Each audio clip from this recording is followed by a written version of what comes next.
سلامونه ګرانو کتونکو، امید ده چې تاسو به ښه یې. عقیل مخاطب یم د سونو پښتونخوا پېښور سټوډیو نه. په دې وله سیشن کې چې دی زه خبره کول غواړم لږه لحظې مخکې یا یو څو ګنټې مخکې چې دی په نیشنل میډیا باندې مین سټریم میډیا باندې یو خبر وچلېدو، هغه دا دی چې د ذرایع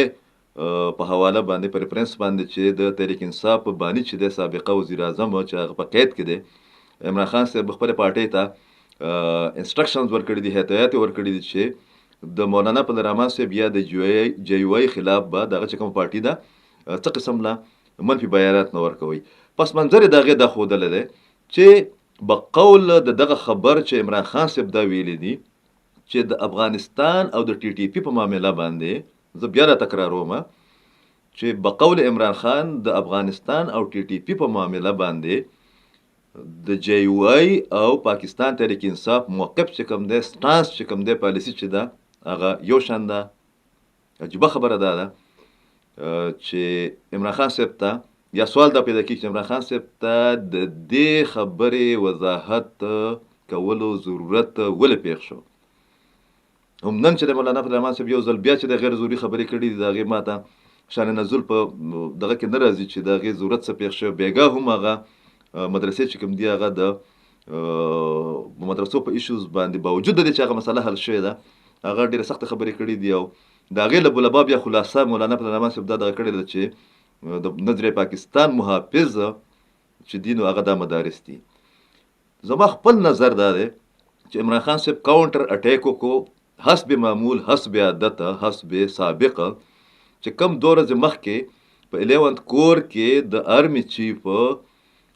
سید عاصم منیر په سربراهۍ کې یا په میزبانۍ کې چې کوم ایونټ دلته کې شوی و، چې په هغې کې د دې عمران خان صاحب د حکومت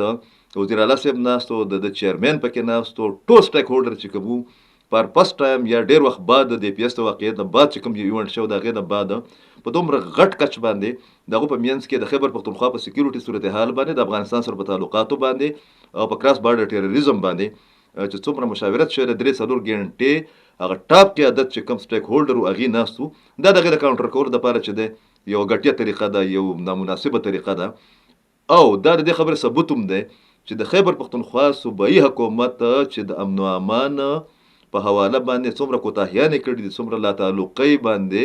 مبني یا منحصره پالیسیانې چلولې دي، په کومه طریقه باندې چې د خیبر پښتونخوا د پالیسو د وجې نه، پرو ټي ټي پي پالیسو د وجې نه،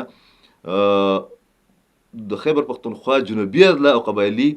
اضلاع چې کوم دي هغه د حالت جنگ سره مخ دي. د